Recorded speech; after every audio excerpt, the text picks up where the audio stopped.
célula cancerosa, ela passa a viver sem oxigênio. E ela passa a viver sob fermentação.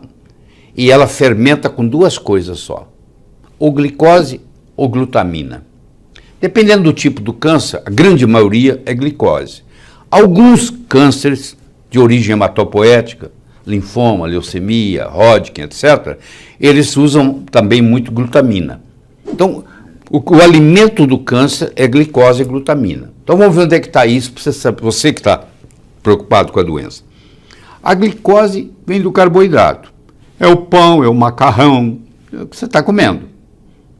É o bolo, quer dizer, é o carboidrato, é o arroz demais, é o trigo, é a farinha. Então, isso é carboidrato.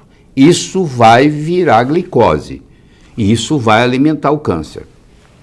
De onde que vem a glutamina? A glutamina vem das proteínas. Proteína predominantemente animal.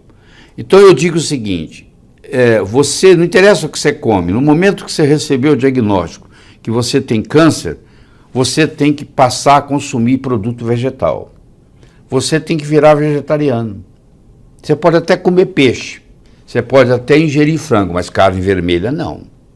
Porque a carne vermelha, ela produz várias coisas que vão facilitar o câncer. Ela provoca uma coisa chamada gliconeogênese, parte do que está lá vira açúcar, por incrível que pareça, entra como proteína, mas termina como açúcar. Isso é um fenômeno que tem no corpo, chama gliconeogênese.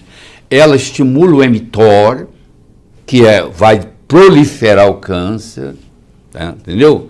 Tem uma coisa, um açúcar na carne, chamada Neu5Gc, que foi descoberta há 4 anos atrás, que é cancerígena. Então, tudo isso, uma pessoa saudável, como eu disse, um fator só não causa câncer. Uma pessoa saudável, ela pode ir na churrascaria comer carne à vontade, sem problema nenhum. Agora, uma pessoa que está com processo de câncer, ou que teve câncer e está preocupado com a recidiva, ele vai ter que cortar essa carne vermelha, entendeu? Ele vai ter que cortar o carboidrato. Ele vai ter que restringir a quantidade de comida que ele come. Porque você está comendo mais do que você deveria. Ficou muito fácil. Você vai lá na era paleolítica, 12, 15 mil anos atrás, não sobrava comida, não tinha geladeira para guardar, entendeu? Você comia e acabou, não vou acordar de noite para comer. Isso não existe, não existia iluminação nenhuma, nem o fogo, não tinha 300 mil anos atrás, não tinha fogo. Então, como é que eu vou acordar à noite, está escuro? Tá? Então, a pessoa passava muito tempo sem comer. E esse é um dos grandes segredos da saúde. Você limitar o número de horas que você come no dia. Então você decide assim, como é o meu caso, comer das 7 da manhã às 4 da tarde. Eu tomo meu café da manhã por volta de 7 horas, eu almoço por volta de meio-dia, 1 hora, e eu tomo um lanche discreto às 4. Sabe quando que eu vou comer de novo? No dia seguinte. Você pergunta, mas o que você faz no jantar? Eu faço uma limonada quente. Eu espremo limão com água quente. Quando eu termino, eu quero que você experimente isso, quando eu termino de tomar aquele limão com água quente, quando eu termino, se você me oferecer meu prato favorito, eu tenho náusea. Eu não quero. Acabou a fome. Tira a fome totalmente. E isso faz toda a diferença. Isso faz um diabético curar. É curar mesmo, não estou falando a palavra curar. Tem trabalhos publicados na literatura, se alguém me questionar, de diabéticos que eram insulina dependente, que passaram a usar esse regime de só comer 6 horas, porque para o diabético tem que ser só 6 horas por dia, e melhora tudo, desmama da insulina, faz tudo. Só porque ele agora tem o chamado jejum intermitente. E esse jejum intermitente, o Dr. Cifre, que é o grande herói no momento, na área do câncer, está usando isso em combinação, por exemplo, com oxigênio hiperbárico, com resultados espetaculares, espetaculares. E com produtos que ainda não estão no mercado, que chama DON, D-O-N, que bloqueia a glutamina, como ele não pode fazer lá, podem fazer na Turquia, tem estudos em Istambul, tem estudos em Alexandria, no Egito, que estão publicados nos jornais americanos, científicos. Mas como não é permitido fazer isso nos Estados Unidos, porque a lei proíbe, mas tem países que a lei não é a mesma em todo lugar. Então lá nesses lugares é legal fazer isso. Então eles fazem, como não tem efeito colateral, é o que eu estou discutindo com você aqui. Você deixar de comer uma coisa, qual é o efeito colateral que isso tem? Se deixar de comer pão, qual o mal que isso pode fazer? Na faculdade de medicina, tudo que não é droga, que não é remédio, não vale. Então você imagina, eu recebo 6 anos de curso médico, onde eu tenho lavagem cerebral, que tudo aquilo que não foi ensinado na faculdade não é verdadeiro. Nem tudo que é ensinado na faculdade é verdadeiro. Nem tudo que é verdadeiro é ensinado na faculdade.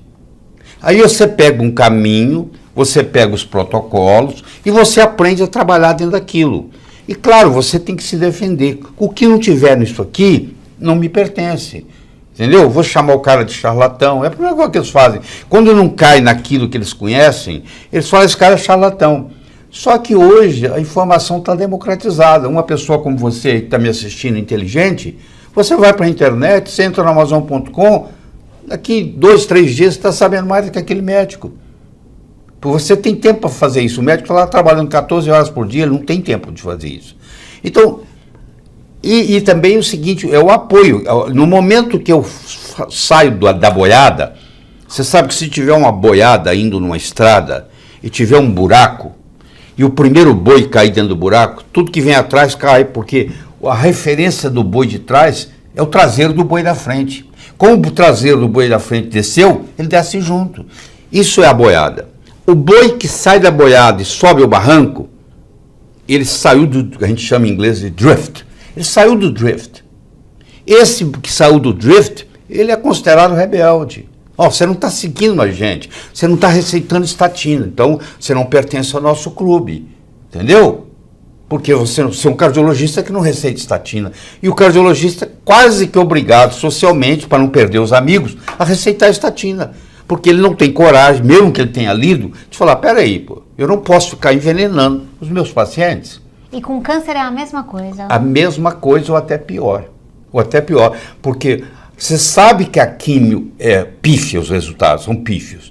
Mas a pessoa que não estiver fazendo químio, dependendo do tipo de câncer, que não dá para eu discutir aqui, a pressão da família é tão grande, o difícil não é o médico que está com esse conhecimento todo tratar o paciente.